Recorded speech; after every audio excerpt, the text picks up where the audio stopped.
为什么同样是亚洲孩子，有的家庭到了高三才开始疯狂刷题、找中介、拼文书，有的孩子在15、16岁时就已经长成哈佛、牛剑、耶鲁、斯坦福眼里非常熟悉，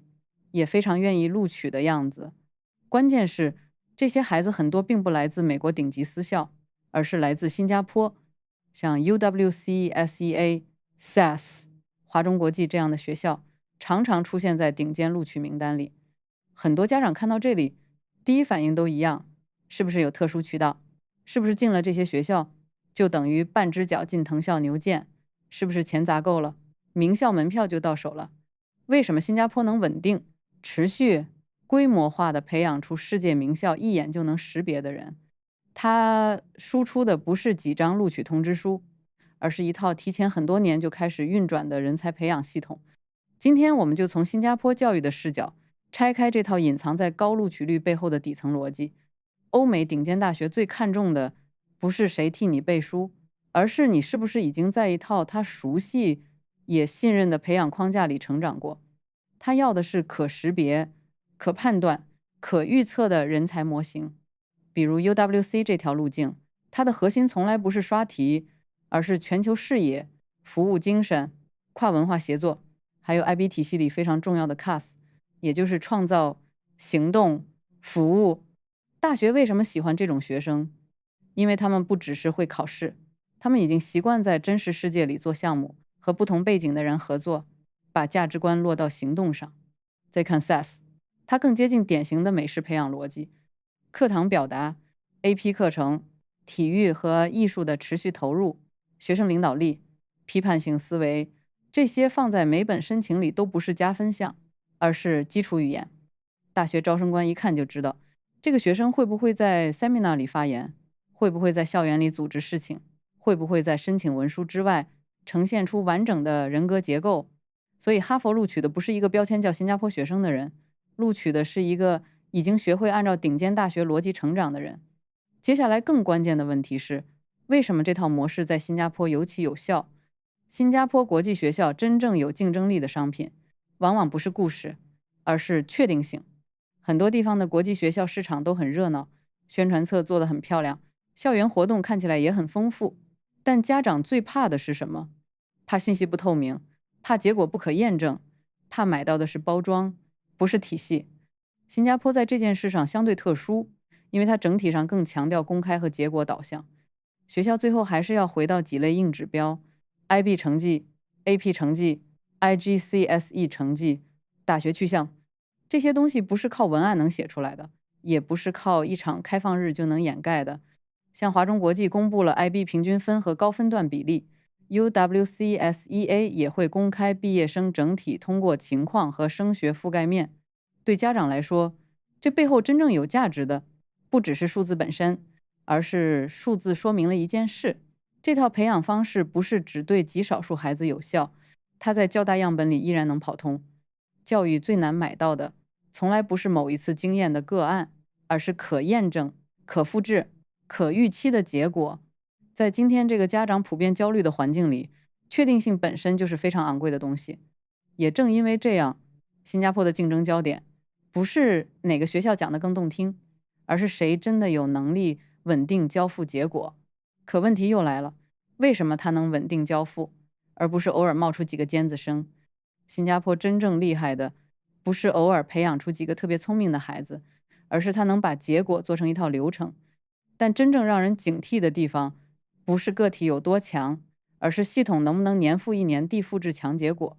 你去看这些学校的运作逻辑，升学从来不是12年级才开始，9年级先做兴趣探索，不是为了好看，而是为了找到后面可以长期投入的方向。10年级开始积累活动档案，哪些事情是真喜欢，哪些事情值得持续，哪些能力已经开始成型。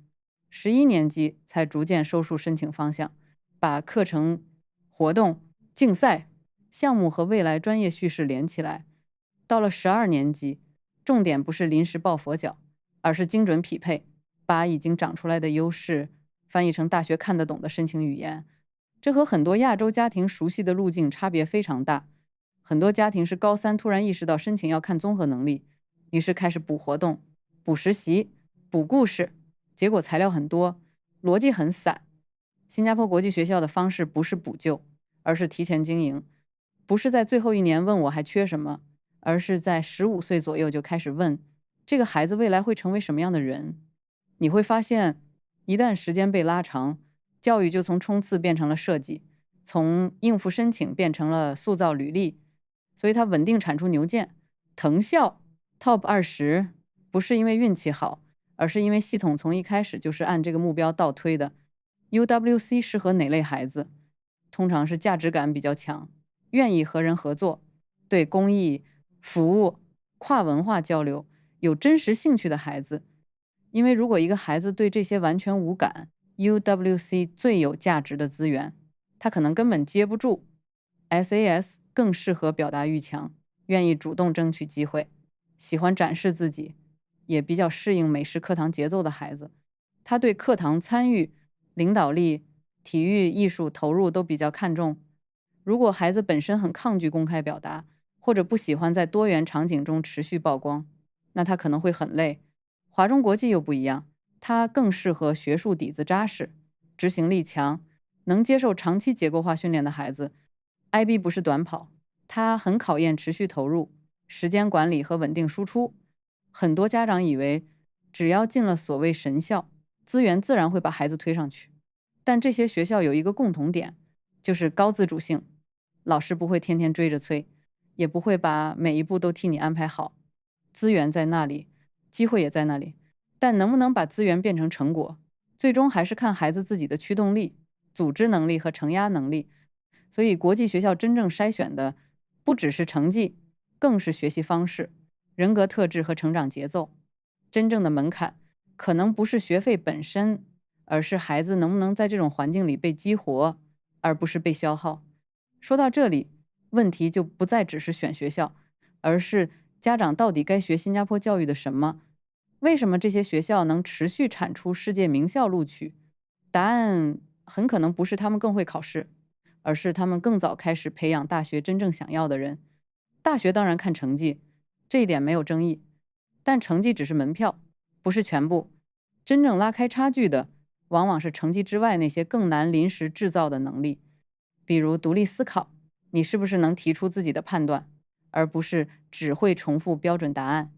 比如长期投入，你是不是愿意在一个方向上持续几年，而不是每样都碰一下；比如表达能力、领导潜力、项目经验、社会责任感、跨文化适应能力，还有非常关键的一点，清晰的人生叙事。大学想看到的，不是一个分数很高但很扁平的学生，而是一个已经开始形成内在驱动力，知道自己为什么做这些事的人。这些东西都不是高三1年能突击出来的，它需要时间，需要环境，也需要家长很早就换掉评价标准。新加坡国际教育最值得研究的地方就在这里，它其实是把大学的选材标准提前搬进了中学阶段。新加坡教育真正输出的，从来不是几张录取通知书，而是一种长期主义的人才培养逻辑。他相信成长比冲刺更重要，过程比包装更重要，匹配比盲目跟风更重要。大学申请也不是孩子第一次证明自己，而只是过去很多年成长轨迹的一次集中呈现。所以新加坡国际教育最值得研究的，不是怎样把孩子送进哈佛，而是为什么他愿意花6年、8年，甚至10年的时间，去培养一个值得被世界名校选择的人。真正的教育，不是替孩子找捷径，而是让他具备走远路的能力。最后，我也想把这个问题留给评论区的家长。如果一定要在高分刷题和长期培养综合能力之间做选择，你会怎么选？你觉得未来大学真正看重的究竟是分数，还是一个孩子完整的成长故事？如果你喜欢本期内容，可以点赞、转发视频、订阅频道。很多时候，真正改变孩子命运的，不是某一次考试，而是父母很早以前就做出的教育判断。我们下期视频再见。